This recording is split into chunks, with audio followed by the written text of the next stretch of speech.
हम अपने जो बुक्स थे, पेंसिल बॉक्स था, फिर टिफ़िन बॉक्स था, फिर अपने जो यूनिफ़ॉर्म्स थे, तो हम उन गरीब बच्चों को देते थे। फिर एक बच्चा आया, उनसे बात करी, फिर धीरे-धीरे ग्रुप्स आए, तो फिर मैंने उन्हें पढ़ाना शुरू करा। एकदम उस चीज़ को छोड़ के पीक पे जब होते हो, तब उसको छोड़ के जब आते हो, बच्चों की यादें, बच्चों का इमोशन, वो रोना, वो गिफ्ट्स, सैलरी को ग्रैब करने के लिए हम दूसरे कमज़ोर बच्चों को ओवरलुक करेंगे, हम उससे टायर्ड हो जाएंगे, उसको ग्रूम अप करते-करते टायर्ड हो जाएंगे। That is not the noble profession of teachers. अच्छे टीचर सिर्फ एजुकेशन ही नहीं, मॉरली भी बच्चों को ग्रूम करता है। जी नमस्कार, मैं खुशी रावत, अमर उजाला की इस खास सीरीज पहचान में आप सभी का स्वागत। पहचान में आज हमारी मेहमान हैं एक ऐसी महिला जिन्हें बचपन से सिखाया गया कि जीवन का उद्देश्य है किसी जरूरतमंद के काम आना। बचपन में स्टेशनरी और किताबें जरूरतमंद को बांटने से शुरू हुआ उनका ये सफर आज एक ऐसे मुकाम पर है जहां पर वो कई बच्चों के भविष्य संवार रही है। कई स्थान बदले, कई जगहें बदली और कई चुनौतियां आई, लेकिन एक चीज जो अडिग रही वो था उनका सपना, वंचित बच्चों को शिक्षित करना। पहचान में आज स्वागत करिए रश्मिता चट्टोपाध्याय का। नमस्कार मैम, स्वागत है आपका। आज हम जो बात कर रहे हैं कि आप वंचित बच्चों को शिक्षा देती हैं, शिक्षित करती हैं। ये सफर कैसे शुरू हुआ? एक्चुअली में मेरे बचपन से ही मेरे जो मम्मी पापा हैं, तो मैं देहरादून से ही बड़ी हूँ। मेरे पापा भी यहीं से ब्रॉन एंड बॉट अप हैं। तो क्या हुआ कि बचपन से मैंने देखा कि माँ पापा दोनों जो है हमारे सोसाइटी के लिए उन्होंने बहुत किया। जैसे मम्मी, तब हमारा किशनपुर गांव जो एक गांव हुआ करता था, अब तो डेवलप हो चुका है बहुत, वहाँ पर पानी नहीं रहता था। तो मम्मी ने म्यूनसिपैलिटी से लड़ाई करके वहाँ पर पहला पानी का जो व्यवस्था करी, तो मेरी मम्मी ने करा।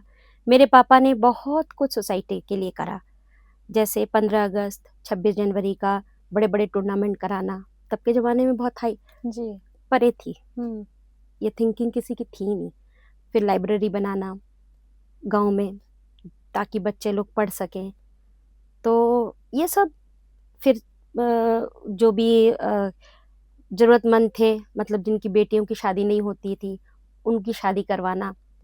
तो बचपन से ही हम यही देख के पले बड़े हैं, तो एक अंतर आत्मा में तो ये भाव तो था ही पहले से ही। मैम, जैसा कि हम देखते हैं आज के टाइम पे बहुत लोग हैं जो अपने को क्लेम कर देते हैं कि हम समाज सेवी हैं, लेकिन वैसा कुछ होता नहीं है। तो आपको क्या लगता है, मतलब एक आपने देख कर सीखा, लेकिन क्या ये ऐसी चीज है जो किसी को सिखाई जा सकती है या खुद ही ये डेवलप होती है इंसान में? एक्चुअली ये देख के भी सीखी जाती है जी अगर आपकी चाह है तो, और कुछ अपना प्रवृत्ति होना चाहिए, अपने अंतरात्मा की आवाज़ होनी चाहिए, इमोशंस होने चाहिए, वो क्रेविंग होनी चाहिए किसी के लिए मुझे करना है। जी। तो बचपन में हमारे जो एक ग्रुप था, छोटा ग्रुप था कोलकाता में, 7-8 बच्चों का ग्रुप था, और हमारी थिंकिंग बिल्कुल एक ही थी। बचपन में क्या लोग खेलते हैं, सब कुछ करते हैं, लेकिन हमारे में ये थी कि हम अपना एक ऐसा करेंगे, हम ज़रूरतमंद को, बच्चों को हम उनकी आपूर्ति करेंगे जो नीड्स है। कैसे? हम अपने जो बुक्स थे, पेंसिल बॉक्स था, फिर टिफ़िन बॉक्स था, फिर अपने जो यूनिफ़ॉर्म्स थे, तो हम उन गरीब बच्चों को देते थे। फिर समर वेकेशन में हमारा ही ग्रुप उनको क्या क्या करता था, प्रशिक्षण देता था, उनको पढ़ाई सिखाता था, और अपने से छोटे एज को हम करते थे। तो उसके बाद फिर एक कोलकाता में ना फंक्शंस का बहुत वो है, क्रेज़ है, कल्चरल प्रोग्राम्स के। तो उनके लिए उनको हम तैयार करते थे, क्योंकि उनसे भी कराना है, और वो बहुत खुश होते थे, और वो जो खुश होते थे वही हमारी एक इनकम थी जी। और कुछ नहीं चाहिए था उनसे। और वो जो ग्रूम होते थे, वो जो हमसे कुछ सीखे, तो हमें बहुत अच्छा लगता था। तो इसी तरह से ये जो अच्छा लगना, ये जो ग्रुप का एक मतलब एक जो ग्रुप ने हमें जो सिखाया, तो इसी से ही तो हमने सीखा, जी। है ना? तो ग्रुप भी अच्छी बननी चाहिए, एक उसमें एक समान थॉट्स होने चाहिए, आइडिया किसी का भी हो, पर बिना टीम के तो वो आइडिया भी कामगार नहीं होता है। हम बात करेंगे क्योंकि आपके हस्बैंड जो हैं वो हुँ, कंस्ट्रक्शन इंजीनियर रहे जी, जी। और आप अलग-अलग जगह पे पोस्टिंग रही उनकी, तो आप उनके साथ रहीं। उस दौरान आपने जो ट्राइबल बच्चे हुँ, हैं, हुँ। आदिवासी बच्चे हैं हुँ, हुँ। या जो अंडर हुँ, प्रिविलेज है, उन्हें हुँ। पढ़ाया, तो वो एक्सपीरियंस कैसा होता था? अच्छा, तो वो एक्चुअली में क्या है, मेरी शादी हुई 1995 में और जी, मैं चली गई हैदराबाद के रिमोट एरिया में। बिल्कुल। तो क्योंकि हाइडल पावर प्रोजेक्ट्स ना हुँ, एक्चुअली में क्या होता है, बहुत दूर होता है, रिमोट एरिया में होता है, ताकि कोई डिस्टर्ब जो भी है नियर बाय सिटीज़ डिस्टर्ब ना हो। जी, क्योंकि वहाँ पर सब रॉक्स को डायनामाइट से फोड़ा जाता है, सब कुछ किया जाता है। तो इसलिए वो डिस्टर्ब ना हो, आबादी डिस्टर्ब ना हो, तो इसलिए वो थोड़ा-सा रिमोट एरिया में ही होता है। तो वहाँ पर क्या है, बट नेचुरल, वहाँ पर तो फिर ड्वेलर्स, ट्राइबल्स ड्वेलर्स ही होते हैं जी, ज़्यादातर। तो वहाँ पर मैं फिर अकेले बैठे-बैठे, क्योंकि मेरे अंदर तो वो थी, फितूर तो हुँ, थी, हाँ? तो मैं अकेले बैठे-बैठे मैंने सोचा, फिर एक बच्चा आया, उनसे बात करी, फिर धीरे-धीरे ग्रुप्स आए, तो फिर मैंने उन्हें पढ़ाना शुरू करा। जब पढ़ाना शुरू करा, तो लैंग्वेज प्रॉब्लम आई, हुँ, लैंग्वेज की दिक्कत आई क्योंकि वो तेलुगु थे जी, और मैं हिंदी, नहीं तो मुझे इंग्लिश आती थी। तो फिर मैंने धीरे-धीरे इंग्लिश में सीखा, फिर उनसे भी थोड़ा-थोड़ा करके तेलुगु में तेलुगु आया, मुझे जी, समझ आया। फिर ऐसे करते-करते बहुत मज़ेदार सफ़र रहा उनके साथ और उन्होंने जब सीखा, उन्होंने जब हिंदी में गाना गाया, हमारे जो 15th अगस्त वग़ैरह में जब वो गाते थे, तो बहुत अच्छा लगता था, बहुत अच्छा लगता था। और इस तरीके से हमने उनको कल्चरल प्रोग्राम्स के लिए भी तैयार करा, पढ़ाया, पढ़ा के फिर उनको जब क्योंकि वो तो तेलुगु ही पढ़ते हैं, उनको तो इंग्लिश नॉलेज नहीं है, हिंदी नॉलेज नहीं है। फिर धीरे-धीरे उनको हिंदी सीखे वो, ये इंग्लिश सीखे। तो उस तरीके से ग्रूमिंग मैंने उनका देखा और साथ में फिर हमने 2-3 और को ले लिया साथियों को। जी, फिर उनको भी इंटरेस्ट आया, उनको भी लगा कि मेरा टाइम अब क्वालिटी टाइम हम स्पेंड हो रहा है। जी। जी। पेरेंट्स का कैसा रिएक्शन होता था? क्योंकि ऐसे आप जब एक डेवलप्ड बैकग्राउंड से आते हैं, तो मुझे ऐसा लगता है कि ट्राइबल लोगों से आप उतनी इजीली डील नहीं कर पाते या हुँ, हुँ। वो लोग आपसे वैसे कनेक्ट नहीं कर पाते। हाँ, तो पेरेंट्स को कैसे कन्विंस किया? एक्चुअली में दिक्कतें तो आईं। जी, पहले मुझे एक को ही ग्रूम करना पड़ा 2-3 महीने। एक आया, उसके साथ छोटी उसकी बहन आई, फिर उसको देखा, फिर वो धीरे-धीरे, धीरे-धीरे जब हमने उसको क्राफ्ट सिखाया, पहले तो इतना जल्दी तो वो इन्फ्लुएंस होंगे नहीं ना हमसे, जी, तो कोई भी पढ़ना नहीं चाहेगा, उनको डर लगता है कि कौन है, शहर से आए हैं, क्या है? तो पहले तो वो जजमेंट करा उन्होंने, फिर धीरे-धीरे उनके घर में गई मैं, हुँ, उनके घर में बात मैंने करा, फिर उन्होंने मुझे कुछ वो बहुत सीधे-साधे होते हैं एक्चुअली में, बहुत सीधे-साधे होते हैं। तो उन्होंने मुझे कुछ खाने के लिए ऑफ़र करा, फिर मैंने खाया, लैंग्वेज प्रॉब्लम तो थी, हुँ, फिर धीरे-धीरे मैंने उनको क्राफ्ट, ओरिगामी वग़ैरह करा के उनको अभी थोड़ा-सा मैंने ग्रुप कंट्रोल में करा। जी, तो कंट्रोल में करके फिर वो धीरे-धीरे इन्फ्लुएंस हुए और उन्हें भेजा। जब उनको विश्वास हो गया कि मैं एक भरोसे करने वाली इंसान हूँ, हुँ, तब उन्होंने मुझे मेरे पास उनको भेजा। क्योंकि आप बिल्कुल रिमोट एरिया में ये पढ़ाते बहुत अच्छा एक्सपीरियंस था मेरा जी, क्योंकि एक्सपीरियंस इसलिए था कि किसी चीज़ को अनजान व्यक्ति को लैंग्वेज प्रॉब्लम है और ये मेरे लिए फर्स्ट टाइम था कहीं ट्राइबल को वो कन्विंस कर रही हूँ, तो मैंने भी बहुत लर्निंग मैंने भी बहुत सीखा इस दौरान। हुँ। तो हम ये कह सकते हैं कि बच्चों ने आपको सिखाया मैंने इसे बहुत सीखा, लर्निंग का एंड नहीं है। जी, मैंने यही सीखा, बिल्कुल, कुछ करेंगे लेकिन फिर भी लगता है अपग्रेड होंगे, हुँ, फिर भी लगता है कि और सीखना है। जी। जितना सीखोगे उतना अपग्रेड होंगे। जैसे रिमोट एरिया की हम बात करते हैं तो काफ़ी सारी डिफ़िकल्टीज़ होती हैं, उस हुँ, तरीके की चीज़ें हमें हुँ, उपलब्ध नहीं होती। तो हुँ, ऐसा क्या था apart from the language barrier ऐसी हुँ। क्या प्रॉब्लम थी जो आपने वहाँ पे फेस की? जो आपको ऐसा लगता है कि आप इधर होते तो बहुत ईज़िली हो जाती चीज़ें? ट्रांसपोर्ट सिस्टम जी।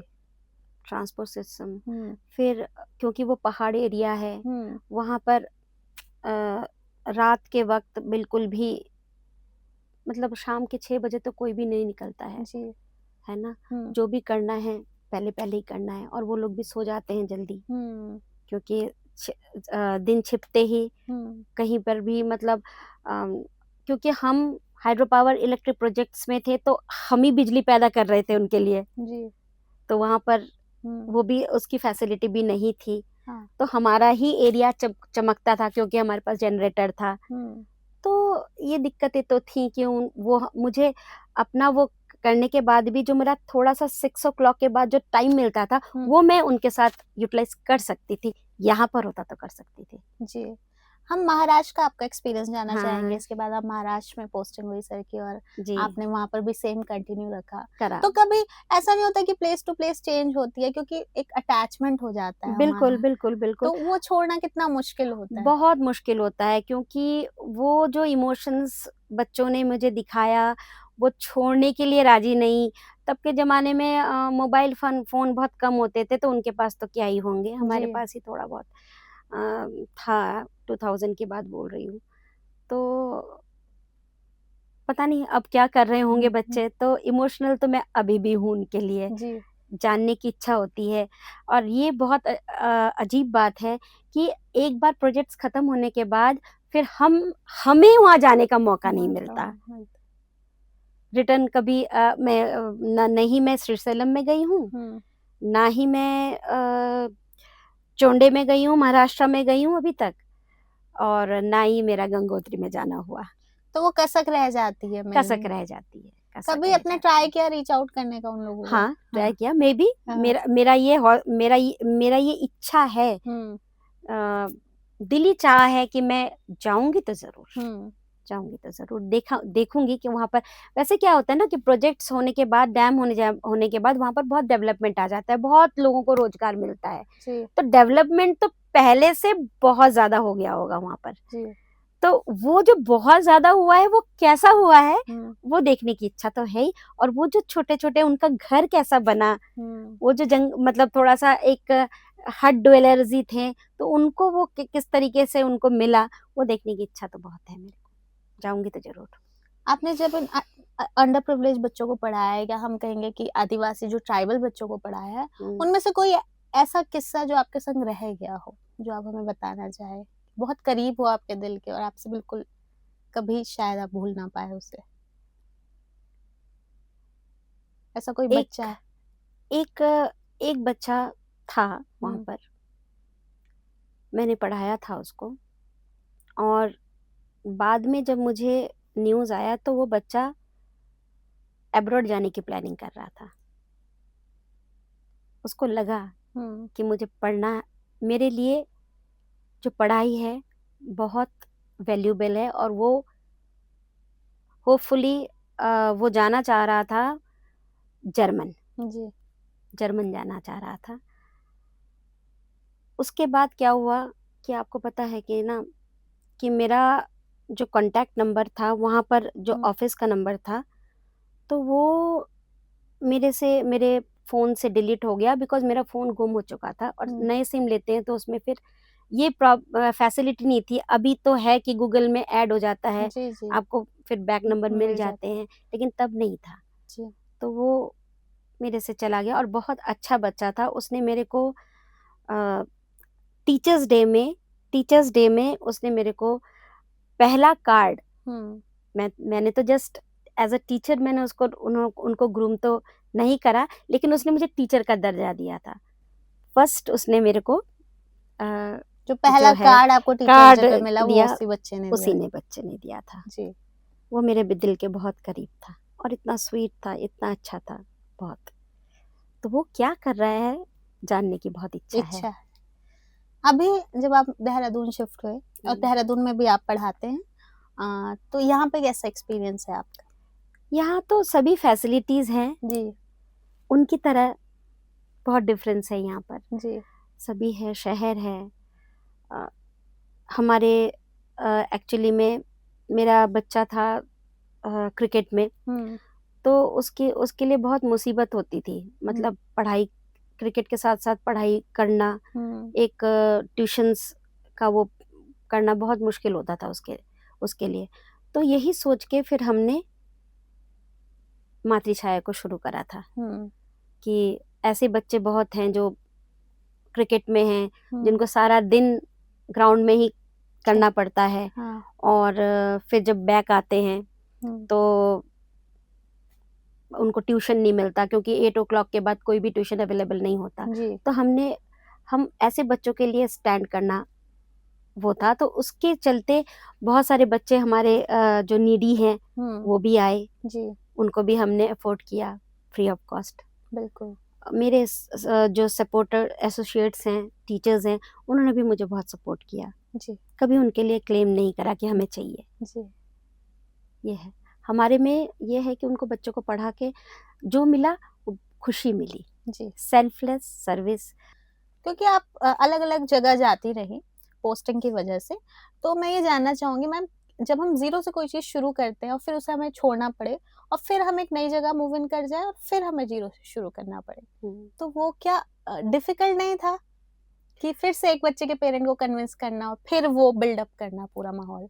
बिल्कुल डिफिकल्ट था, बिल्कुल डिफिकल्ट होता है। क्यों होता है? क्योंकि एक तो आप इमोशन को छोड़ के आते हो, इतने लगाव को आप छोड़ के आते हो, तब लगता है कि जाओ ही ना, क्यों खत्म हुआ ये प्रोजेक्ट, अभी अभी तो और भी कुछ देना था।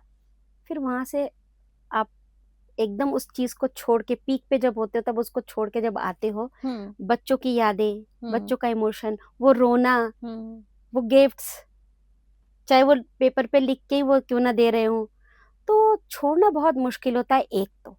फिर जब आप वहां पर वापस आते हो तब आप उसी हैंगओवर में रहते हो। ये क्रेविंग तो रहती है कि यहाँ पर भी कुछ मिल जाता है इसकी तरह। तो हुआ, डिफिकल्टी तो हुई। पहले तो यही है कि हमारे से जो एसोसिएट जो मेरे को हेल्प करते हैं, घर में जो हेल्प करते हैं, तो उनके बच्चों को मैंने कहा कि कोई अगर है तो देना। वो क्या करते हैं? वो बोलते घर में ही खेलते रहते हैं इधर उधर। मैं उनको भेजो। हम्म थोड़ा सा मैं ड्राइंग सिखाऊंगी। करते करते फिर बच्चों की साइकोलॉजिस्ट को पढ़ना बहुत इम्पोर्टेंट हो जाता है। तो फिर धीरे धीरे उनको उनकी अकॉर्डिंग काम करना। उनको अगर आपको लाना है तो पढ़ाई से शुरू नहीं करना है, उनको फिर क्या है कि कुछ खेल, कुछ गेम, ऐसा करके फिर उनको आपको लाना पड़ता है, जिसे लालच देना पड़ता है। लालच इन द सेंस क्या, वही साइकोलॉजी है, बच्चों की साइकोलॉजी जी तो पहले गेम्स से शुरू हुआ, फिर थोड़े थोड़े 10-15 बच्चे अपने आप से फिर आने लगे कि नहीं यहाँ पर ये कुछ नया हो रहा है। फिर धीरे धीरे करके फिर उनका फिर आधा घंटा 1 घंटा करके फिर उनसे फिर चालू हुआ। टाइम लगता है, टाइम लगता है। जब हम जीरो से रीबिल्ड करने की बात करते हैं तो जितनी जगह पोस्टिंग होती रही, आपने रीबिल्ड करना शुरू किया, फिर कभी ऐसा भी मोमेंट हुआ कि अब फिर से जीरो से शुरू करना पड़ेगा तो रहने देते हैं? हाँ, ये हुआ कि रहने देने वाली बात तो कभी आई नहीं। वो हंगर तो हमेशा ही रहता है, क्योंकि आपका टाइम जब क्वालिटी पास होता है तब लगता है कि जैसे और भी, मतलब यहाँ पर भी मैं ऐसी ही बैठी हूँ, तो कोई मिल जाता। तो जीरो से तो टाइम तो लगता है आपको, फिर वो खालीपन लगता है। फिर मुश्किलात ये रहती हैं कि कोई आएगा नहीं आएगा, ये लोग कैसे मेंटेलिटी के हैं। अ, होता है, चैलेंजिंग तो है, चैलेंजिंग तो लेकिन छोड़ने का मूड कभी आया भी नहीं, और बहुत जल्दी ही बच्चे मिल भी गए। जी, तो ऐसा हुआ। यहाँ पर भी जब देहरादून में आए तब लगा कि रहने दो, अब तो बच्चों के साथ ही, अपने बच्चों के साथ ही ड्वेलिंग करनी है। तो एक काम मिला तो बच्चों के साथ ही करना है। तो वहां पर भी मुझे ये दिखा कि पता नहीं क्यों कि ये भूख रही है, अरे दूसरे बच्चों का भी तो ऐसा ही है। मेरे बच्चे के लिए जहां नहीं मिल रहा है ट्यूशन, तो दूसरे बच्चों के लिए भी तो यही है, क्यों ना उनके लिए कुछ किया जाए। जी, अभी जो है आपने बीते साल शायद एक होम स्टे शुरू किया है देहरादून में। तो होम स्टे क्योंकि आप एक एजुकेशन उसमें आते हैं कि पढ़ाना है बच्चों को, फिर बिल्कुल एकदम स्विच करके होम स्टे। तो होम स्टे जो खोलने का उद्देश्य है वो क्या रहा मैम? मेरे होम स्टे का नाम है अपने, जी। The bliss. तो अपने से आपको समझ में ही आ गया होगा कि ये होम स्टे जो भी आएंगे वो मेरे अपने हैं। जी। तो एक्चुअली में इतने जगह मैं घूमी हूँ, तो सब जितने भी मेरे से परिचित हैं, जो भी मेरे अ, आत्मिक हैं, जो भी जिनसे भी मैं मिली हूँ, मेरे हस्बैंड के जो कोलीग्स हैं, कोलीग की वाइफ्स हैं, तो वो लोग क्या है कि मेरे बहुत क्लोज हैं। जी। तो उन्होंने कहा जाएंगे देहरादून, जाएंगे देहरादून। तो मैंने कहा क्यों ना एक होम स्टे खोलते हैं, कम से कम इस बहाने वो लोग आएंगे। देहरादून देखने की बहुत इच्छा है, उनका कल्चर देखना बहुत अच्छा लगता है। तो इसी को मन में रख के मैंने as a invitation home stay खोला है, जी। ताकि वो इधर आए, अपनों को भी लाए, और क्योंकि अपने हैं तो वो एक as a home away home जैसा उनको फील हो। एज अ टीचर, क्योंकि हम आपको कह सकते हैं आपने इतने बच्चों को पढ़ाया है, एज अ टीचर आपको क्या लगता है जो हमारा टिपिकल एजुकेशन सिस्टम है और जिस तरीके की एजुकेशन की बात आप करते हैं, अ, उसके बीच में कितना गैप है और क्या चेंजेस होने चाहिए इंडियन एजुकेशन सिस्टम में? एक्चुअली मुझे लगता है कि बच्चों को ना वो जो एक बर्डन है, बुक्स के बर्डन है, स्टडीज के बर्डन है, उसको शुरुआती स्कूल में नहीं करना चाहिए। जी। धीरे धीरे, क्योंकि अब सभी टीचर्स लर्नेड हैं, धीरे धीरे उनको जैसे कॉग्निटिव पावर डेवलप करवाना चाहिए, जी। स्किल्स। जी। बच्चों को स्कूल के लिए, स्टडीज के लिए इंटरेस्ट दिलवाना। साइंस में अगर है तो वो थोड़े थोड़े साइंस की जो ट्रिक्स हैं जी। वो समझाना, ताकि वो अट्रैक्ट हो उसके प्रति। तो मुझे लगता है कि उसमें होना चाहिए, और जो कि पॉसिबल नहीं है मेरे ख्याल से, लेकिन फिर भी मैं बताती हूँ कि मुझे लगता है कि बच्चों में जो है किसी चीज को, किसी सब्जेक्ट्स को थोपना नहीं चाहिए। मानिए मेरे पास वो ब्रेन है ही नहीं मैथमेटिक्स पजल सॉल्व करने का, मैथमेटिक्स सॉल्व करने का, तो मैं फिर भी क्लास 10 तक उसको पढ़े जा रही हूँ, मैं उसमें कोप अप नहीं कर पा रही हूँ। उसकी वजह से मैं दूसरे सब्जेक्ट्स में लैग कर रही हूँ, क्योंकि मुझे उसको तो टाइम देना पड़ेगा, पास होना है तो मुझे देना पड़ेगा। तो ये थोड़ा सा देखना चाहिए कि हमारे एजुकेशन सिस्टम को देखना चाहिए कि जहाँ जिसका फील्ड है वहीं पर ही उसको फोकस करवाना चाहिए। जी। ये है बेसिक, ठीक है, बेसिक आपने दे दिया, नॉलेज दे दिया, बेसिक कैटेगरी के, साइंस हो चाहे मैथ्स हो चाहे हिस्ट्री हो। बहुत सारे बच्चे होते हैं जो हिस्ट्री में उतना पढ़ने के लिए इंटरेस्ट ही नहीं होते हैं, लेकिन फिर भी उनको कराया जाता है, तो वहाँ पर उनकी पोटेंशियल एनर्जी दोनों लॉस है। ताकि वो अगर वो साइंस में बेटर है तो वो एनर्जी साइंस में दे सकता था और आगे बढ़ सकता था। जी। थोड़ा सा ये होना चाहिए सब्जेक्ट की फाउंडेशन। इंटरेस्टिंग, यस, इंटरेस्टिंग करिए, फिर उसको ग्रूम अप करिए तो ज्यादा बेटर रहेगा। मैम आपको क्या लगता है जो शिक्षा है क्या वो सेवा भावना के बिना अधूरी है? Good question. ये जो शिक्षा है बिल्कुल अधूरी है, क्योंकि आप देखिए जो पेड क्लास है, टीचर्स जिसको पे किया जाता है, बेसिक नीड्स तो है, पेमेंट तो, सैलरी तो बेसिक नीड है, लेकिन हम उस पेमेंट सैलरी को ग्रैब करने के लिए हम दूसरे कमजोर बच्चों को ओवरलुक करेंगे, हम उससे टायर्ड हो जाएंगे, उसको ग्रूम अप करते करते टायर्ड हो जाएंगे। That is not the noble profession of teachers. एक नोबल प्रोफेशन है ये, वो प्रोफेशन है अगर कोई बच्चा कमजोर है तो तो आई थिंक टीचर्स को उस पर ध्यान तो अलग बात है, उसको ग्रूम करने के लिए एक्स्ट्रा टाइम अपने, चाहे वो अपने घर में बुला के हो, वो करना चाहिए। And we do that. अब हम अपने ट्यूशन में जो बच्चा कमजोर है उसको स्पेशल टाइम देते हैं। अगर 1.5 घंटा ट्यूशन है तो हम उसको सुबह बुला के अकेले में उसको ग्रूम करते हैं जी। वो ट्यूशन है, आप बोल सकते हो we are paying for that, लेकिन सिर्फ पेमेंट ही काफ़ी नहीं होता है। हमें ये सोचना चाहिए पेरेंट्स के अलावा हम ही उनके पेरेंट्स हैं जी। बहुत सुंदर मैम। आखिरी क्वेश्चन मैं आपसे लेना चाहूँगी कि आपके लिए और आप किस नज़र से एक अच्छे टीचर को देखते हैं, यानी कि अच्छा शिक्षक, उसकी क्या परिभाषा है आपके लिए?